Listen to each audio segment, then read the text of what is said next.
You low-life scum. Now, if you've been peering past that gleaming facade of corporatized, propagandized bullshit for a while, then it should come as no surprise to you that there's some shit going on that the media isn't telling you about. Corporate media, that is. That your representatives don't want to talk about or do anything about. And I would certainly put myself in that category as well. But this one even threw me. So, imagine an elementary school that's only a couple of 100 meters away from a pit, emitting radiation that's 4 times as high as levels found in long-term evacuation zones directly outside of Fukushima. Now imagine that in South Dakota. The pit that I'm talking about is an open-pit uranium mine, and it is in fact 200 meters away from an elementary school, and it is in fact emitting 1,770 microrems per hour, which, again, is in fact 4 times more than many red and orange evac zones around Fukushima. And yes, sorry to say, but there are about 169 uranium mines less than 40 miles away from Mount Rushmore in the Black Hills. Here's the gist. Back in the heyday of nuclear exploration, both in terms of energy and bombs, the government not only went on its own uranium digs, but urged private companies and even regular citizens to do so as well. And made movies about it, apparently. They literally said, dig up some uranium and bring it. We'll pay you for it. So, between private people, businesses, and the government, there are now more than 15,000 abandoned uranium mines in the 15 western states. The exact number is a bit difficult to tell because, again, some are just like in people's backyards or in random spots around otherwise seemingly spotless landscapes. And therein lies another problem. Much like methane, which we've discussed before, radioactive dust is odorless. You can't see it. You can't point to a gust of wind and on the plains and say, ooh, radioactive. You can't look at a glass of water and say, looks like radiation seeped into my water supply.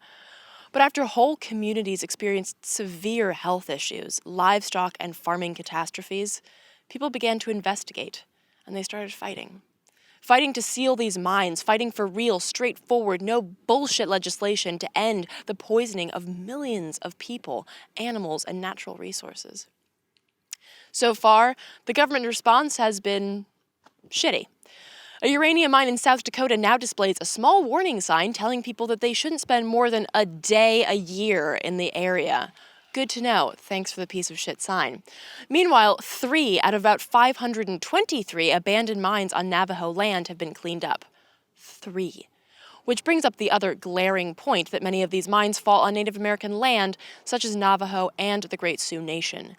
And while it's obvious from this and many other continued colonial escapades that the powers that be could really give a flying fuck about the well-being of natives, radioactive dust doesn't care what you look like or where you come from, whether this is your land or someone else's.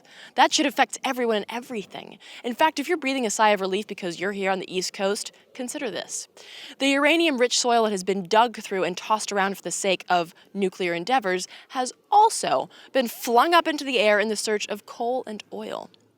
For example, the Bakken oil fields in North Dakota, the largest oil and gas deposit in the U.S., guess what happens to fossil fuels that are dug up through uranium deposits, then sent off across the country to be burned? Yeah, the uranium gets burned with it. So if you live close to a coal-burning plant that gets any coal from the Midwest, which, spoiler alert, they do, there's a pretty damn good chance that you are getting some radioactive dust with your coal ash cocktail. And while the communities closest to these uranium pits are experiencing the highest levels of cancer in the country, and that's not to mention widespread miscarriages, birth defects, autoimmune disorders, respiratory, and kidney disease, there is still no such thing as a safe level of radiation. There's no recommended daily dose to be drinking, breathing in, eating. These mostly native, lower-income, and immigrant communities are literally seeing their people and planet fall apart under the invisible poison. But we, outside the red zone, so to speak, aren't immune. Furthermore, there is currently no existing federal laws requiring the cleanup of open-pit uranium mines and no corporate accountability, which is really no fucking surprise. This is why Clean Up the Mines and Defenders of the Black Hills are pushing for public awareness, outrage, and the Uranium Exploration and Mining Accountability Act of 2016. This act would establish a complete inventory of all existing abandoned uranium mining and exploratory sites. would also authorize the EPA to develop action plans for site-specific reclamation of abandoned uranium mines and exploratory sites, temporary closure or immediate remediation of operating uranium mines within the same watershed, institute a program of public education on dangers of abandoned uranium mines, and finally, mandate accountability, enforcement, and public oversight to ensure cleanup of abandoned uranium mines.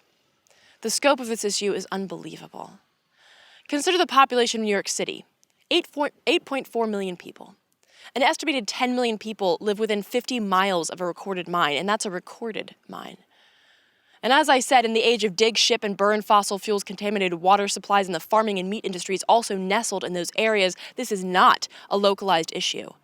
If you ever wanted to fight against the invisible hand of corrupt and evil industry, this is definitely your fight.